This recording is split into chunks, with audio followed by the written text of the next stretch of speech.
कार्यक्रम के तहत इस मंच पे हमारे बीच उपस्थित इस मंडल के मंडल अध्यक्षगण, भारतीय जनता पार्टी के सभी सम्मानित वरिष्ठ जितने भी कार्यकर्तागण हैं और हमारी मातृशक्ति बहन, हमारी दीदी, और इस स्ट्रीट कार्यक्रम में आए हुए जितने भी आम जनमानस है, आप सभी का बहुत बहुत स्वागत और अभिनंदन। ये स्ट्रीट जो कार्यक्रम चल रहा है, ये तो मैं बंगाल में देख रहा हूँ।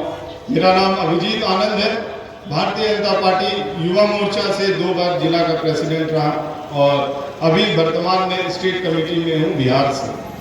अभी आप लोगों को लग रहा होगा कि ये बिहार का लड़का इधर आके क्या कर रहा है, बंगाल में चुनाव हो रहा है लेकिन कर क्या रहा है। तो मित्रों, हम लोग भारतीय जनता पार्टी परिवार के सदस्य हैं, कार्यकर्ता हैं।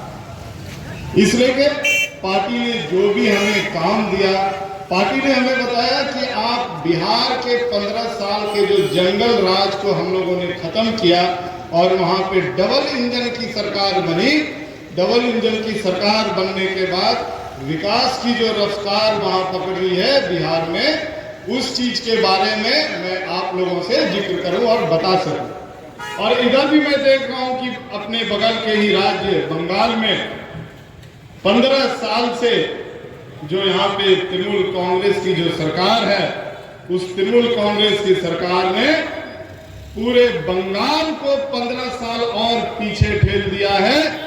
और अगर इस बार आगामी चुनाव 23 तारीख को जो अपने इस जोन में हो रहा है, पूरे पश्चिम बंगाल में होगा, उत्तर से लेके दक्षिण तक, मैं आप सभी लोगों से निवेदन करता हूं कि आप सभी लोग अपना 100% वोट भारतीय जनता पार्टी के खाते में दें। अब बात आती है कि ये एक स्लोगन इधर चला है, पलटनो दरकार अवर बीजेपी सरकार, मतलब सरकार को पलटना, बदलना और भारतीय जनता पार्टी की सरकार को लाना।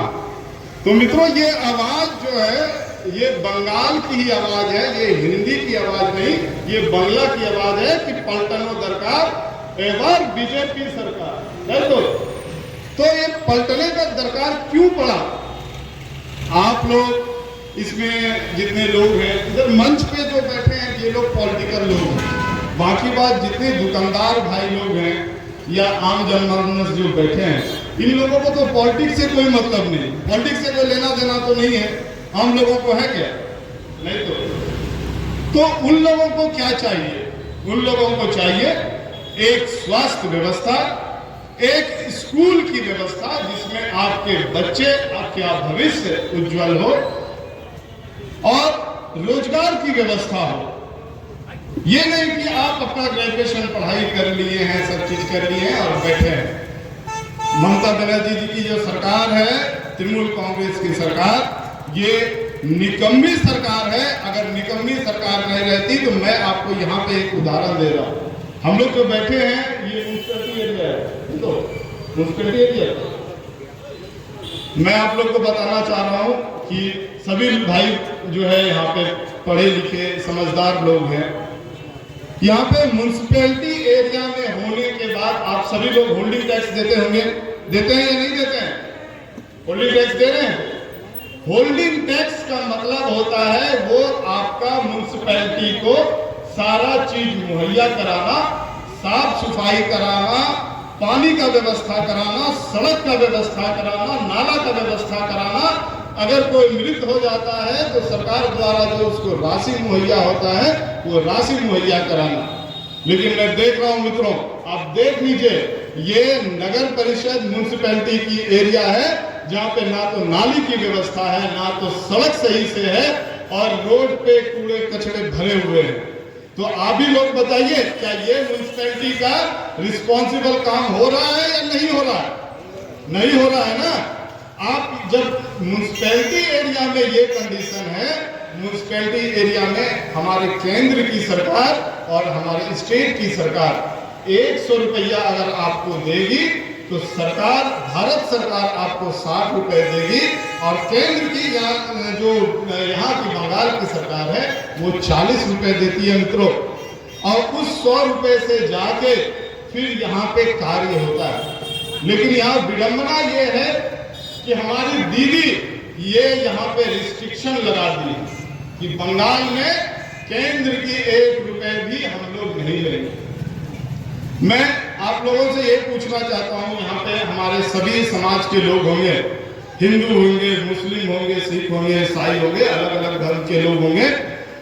100 लोगों में से 5 लोग होंगे जो राजनीतिक के लोग होंगे, बाकी 95% जो लोग होंगे उन्हें राजनीतिक से मतलब नहीं, उन्हें विकास से मतलब है।